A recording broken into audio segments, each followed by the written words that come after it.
अब तक हमने देखा ट्रिग्नोमेट्री, डिफरेंशिएशन। अब हम देखेंगे इंटीग्रेशन। इंटीग्रेशन मतलब क्या?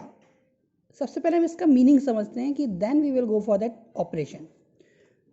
अगर हम आपसे बोलें कि आपको घर में चावल बनाने हैं, तो आज तो हम घर में चावल बनाने के लिए क्या यूज़ करते हैं? Pressure cooker. प्रेशर कुकर क्या करता है? प्रेशर को वहाँ आपके पास कुकर में अंदर रखा रहने देता है, जिससे हमारे जो राइस होते हैं वो उससे हीट लेकर आपको पका देते हैं, राइस को पका देते हैं।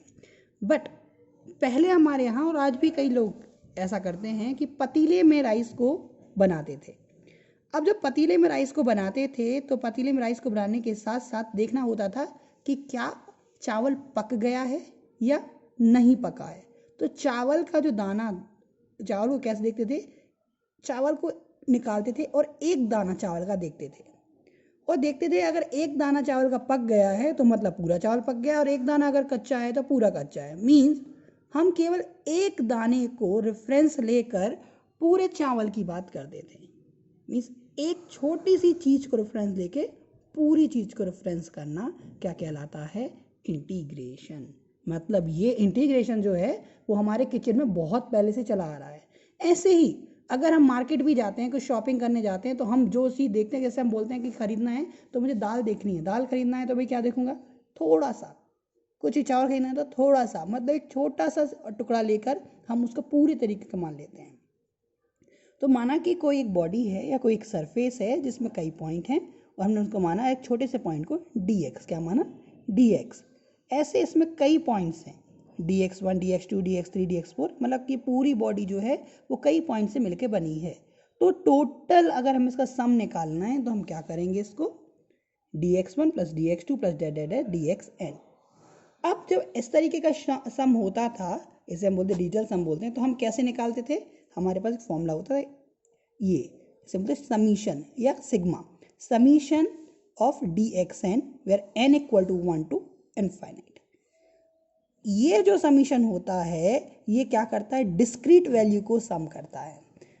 What the meaning of discrete? Discrete means अगर मैं आपसे बोलूं कि 1 से 5 तक के बीच जो भी नंबर्स हों उनको आप ऐड करिए, तो वो क्या ऐड करेगा? 1 से 5 के बीच क्या होगा? 2 होगा, 3 होगा और 4 होगा। ठीक, मतलब वो क्या ऐड करेगा? 2 plus 3 plus 4, 4 plus 3 7 plus only integer he is adding.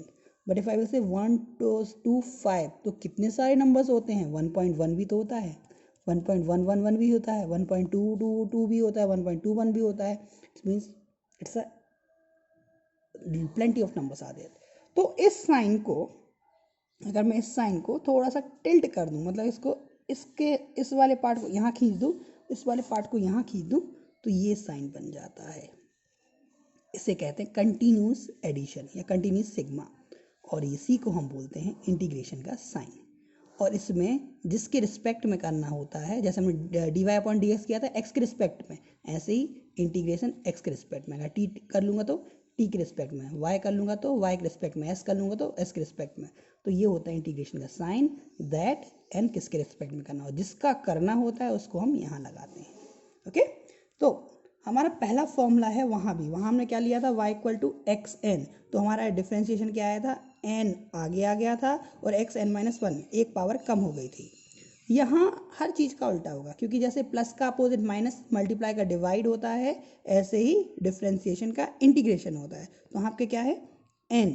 तो यहाँ आपका पहली बार वहाँ आगे मल्टीप्लाई में आ रहा था, यहाँ क्या आएगा? डिवाइड में आएगा। पावर क्या हो रही थी? कम हो रही थी, यहाँ पावर क्या हो जाएगी? बढ़ जाएगी। तो इसका फॉर्मूला होता है x पे n+1 अपॉन n+1। मतलब इसका फॉर्मूला क्या था आपका डिफरेंशिएशन का? n इंटू एक्स पे n-1, और इंटीग्रेशन का फॉर्मूला क्या होता है? x पे n+1 अपॉन n+1। चलिए अब इनको क्वेश्चन करके देखते हैं हम।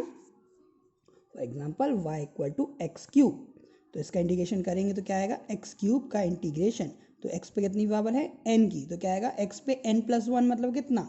3 + 1 इक्वल टू 4 अपॉन n+1 मतलब कि 4। तो जो पावर यहाँ आएगी वही आएगा। ठीक है, तो x4 अपॉन 4। नेक्स्ट क्वेश्चन देखते हैं। x पे 6, तो आंसर क्या आ जाएगा?